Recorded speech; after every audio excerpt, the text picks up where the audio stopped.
Hello दोस्तों, एक बार फिर स्वागत है आपका हमारे YouTube चैनल मैथ मंत्रा बाय नवीन सर के अंदर। आज हम आपके लिए लेकर आए हैं संस्कृत व्याकरण। क्लास 6 से लेकर 12th लेवल तक का जो संस्कृत का जो सामान्य व्याकरण होता है या REET CTET first grade second grade सभी प्रकार की प्रतियोगी परीक्षाओं के लिए इंपॉर्टेंट टॉपिक है आपका। हम इसे कंटिन्यूअस करेंगे जब तक कि हमारा संस्कृत का सिलेबस खत्म न हो जाए। तो हम बात करते हैं, बिना बात आगे किए बात करते हैं, टॉपिक पर आते हैं। हमारे सामान्य व्याकरण परिचय पहला है हमारा, उसमें मेन इंपॉर्टेंट टॉपिक है भाषा। भाषा क्या होती है? अपने मंतव्य को यानी कि अपने मन की बातों को संप्रेषित करना यानी कि दूसरों तक पहुंचाना। अपने मंतव्य को संप्रेषित करने के माध्यम को क्या कहा जाता है? भाषा कहा जाता है। भाष्यते अन्या इति भाषा, अपने जो भाषण देते हैं उसको अन्य को संप्रेषित करते हैं, आगे भेजते हैं, वो क्या कहलाती है? हमारी भाषा कहलाती है।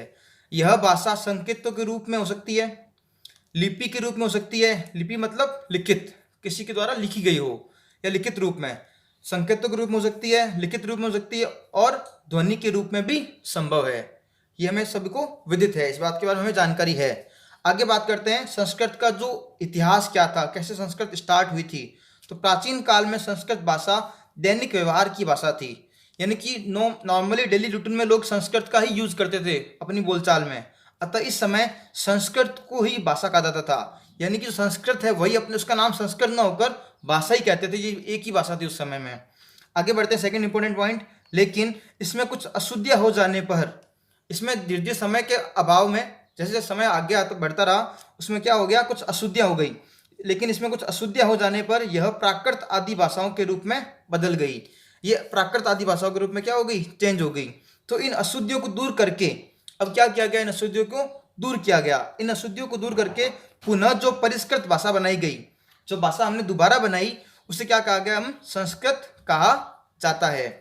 किसी भी भाषा की, इंपॉर्टेंट पॉइंट ध्यान रखें दोस्तों, किसी भी भाषा की निरंतरता या जीवंतता, जीवंतता निरंतर मतलब जो कंटिन्यूस कितने टाइम तक चलती है या कितने टाइम तक जीवित रहती है, किसी भी भाषा की निरंतरता या जीवंतता उसके निश्चित नियमों पर निर्भर करती है। बहुत इंपॉर्टेंट लाइन है ये, उसके निश्चित नियमों पर निर्भर करती है।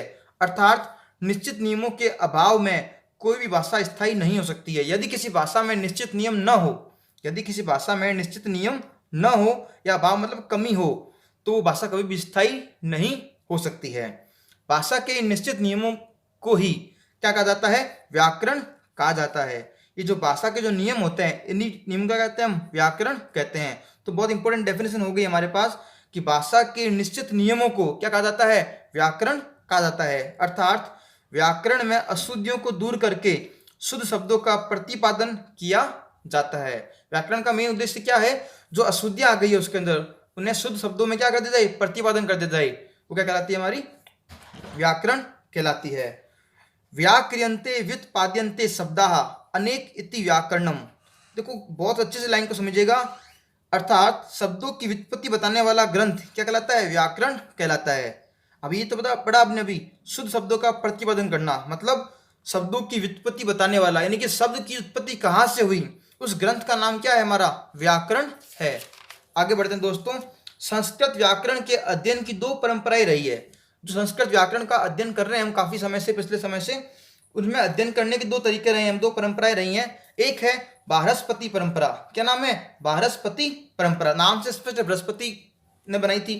दूसरा है माहेश्वरी परंपरा। माहेश्वरी मतलब भगवान महादेव, भगवान महेश। तो इसको बात करते हैं आगे, लेकिन इसमें और भी पाणिनि और का भी बहुत योगदान है, कात्यायन का भी। लेकिन पढ़ना स्टार्ट करते हैं इससे पहले। पहला है हमारा बृहस्पति परंपरा। इस परंपरा के अनुसार संस्कृत के शुद्ध पदों का ज्ञान, जो संस्कृत है उनके शुद्ध पदों का जो ज्ञान है वो कहाँ से प्रारंभ हुआ, कहाँ तक पहुंचा। तो जो ज्ञान है ब्रह्मा ने दिया बृहस्पति को, बृहस्पति ने दिया इंद्र को, और इंद्र ने दिया अग्नि को, वरुण को, यम को, रुद्र को और वायु आदि देवताओं को दिया है। कहने का मतलब जो ब्रह्मा है, ब्रह्मा जी ने इसको ज्ञान को क्या किया है? आगे बढ़ाया है। ब्रह्मा ने दिया बृहस्पति को, बृहस्पति ने इंद्र, इंद्र ने अग्नि, वरुण, यम, रुद्र, वायु आदि देवताओं को दिया है। भगवान बृहस्पति के आधार पर इस परंपरा का नाम क्या रखा गया? बृहस्पति परंपरा रहा है या रखा गया है। आई होप दोस्तों हमारा वीडियो, ये हमारा जो पहला प्रयास है इसको बताने का, संस्कृत को अच्छे से एक्सप्लेन करने का, एकदम पॉइंट टू पॉइंट अच्छे से अच्छे नोट बनाने का। तो प्लीज़ इसे ध्यान से सुने, पूरा वीडियो अंत तक देखें। यदि आप हमारे चैनल पर नए हैं तो प्लीज़ उसे सब्सक्राइब करें और इसी प्रकार लेटेस्ट अपडेट्स प्राप्त करने के लिए बेल आइकन जरूर दबाएं। आगे बढ़ते हैं दोस्तों। संस्कृत व्याकरण की पहली परंपरा होने के कारण जो संस्कृत है, जो संस्कृत व्याकरण हम पढ़ रहे हैं उसकी जो पहली परंपरा है, दो परंपराएं पढ़ रहे हैं हम, एक तो वारस्पति परंपरा और एक माहेश्वरी परंपरा। अब पहली परंपरा का नाम क्या है हमारा? वारस्पति परंपरा। तो ये जो वारस्पति परंपरा पहली परंपरा है, इस कारण से क्या नाम दिया गया है? आदिमा परंपरा भी कहा जाता है, यानी कि प्रारंभ है। आदि मतलब प्रारंभ, इसका नाम दे दिया गया आदिमा परंपरा भी इसे कहा जाता है। इस परंपरा में संस्कृत के शुद्ध शब्दों या पदों का ज्ञान दिया गया। क्या दिया गया?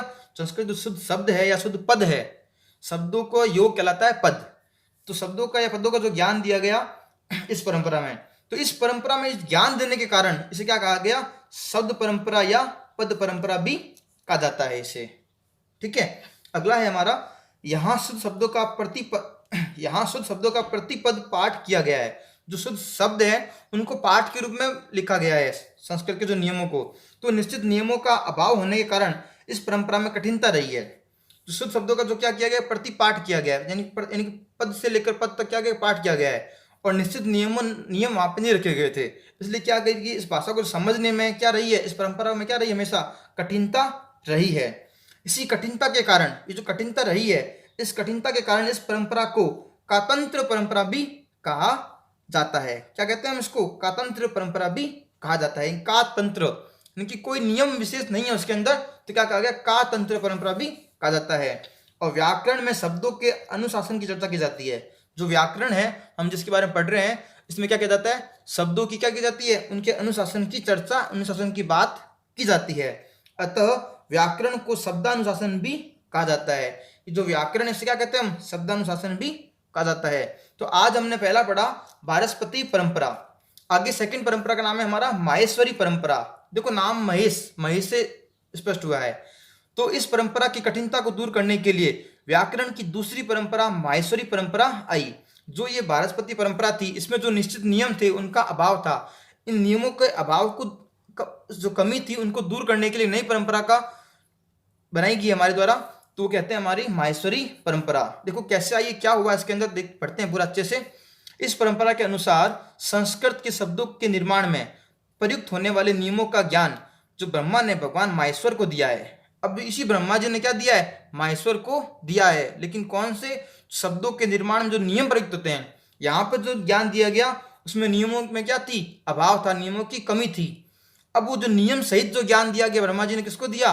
भगवान माहेश्वर या शंकर को दिया है। इसलिए इस परंपरा को क्या कहा जाता है? नियम परंपरा भी कहा जाता है।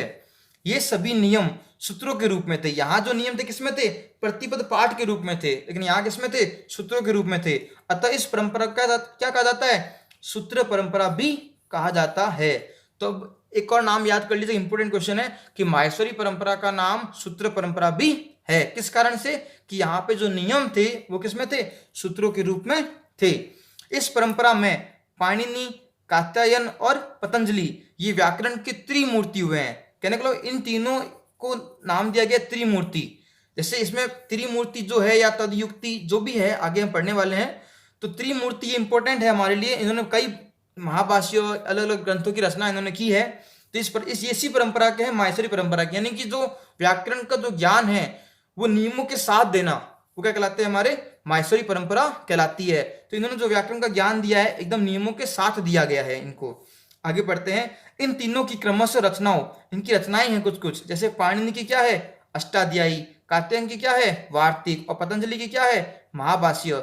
इनको क्या कहते हैं हम? तदुयुक्ति कहा जाता है। क्या कहलाते हैं? तदुयुक्ति कहा जाता है इनको। तदुयुक्ति मतलब तेसाम प्लस उक्ति, यानी कि उनकी रचनाएं, जो इनकी रचनाएं हैं क्या कहलाती है? तदुयुक्ति कहलाती है।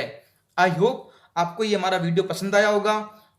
हमारा ये पहला प्रयास है संस्कृत को अच्छे से एक्सप्लेन करने का। यदि आपको कोई भी बात समझ नहीं आई हो तो उसे कमेंट बॉक्स में जरूर लिखें। और यदि आपको हमारा वीडियो पसंद आया हो और आप इसको दोस्तों के साथ शेयर करना चाहते हो तो इसे जरूर शेयर करें। धन्यवाद दोस्तों।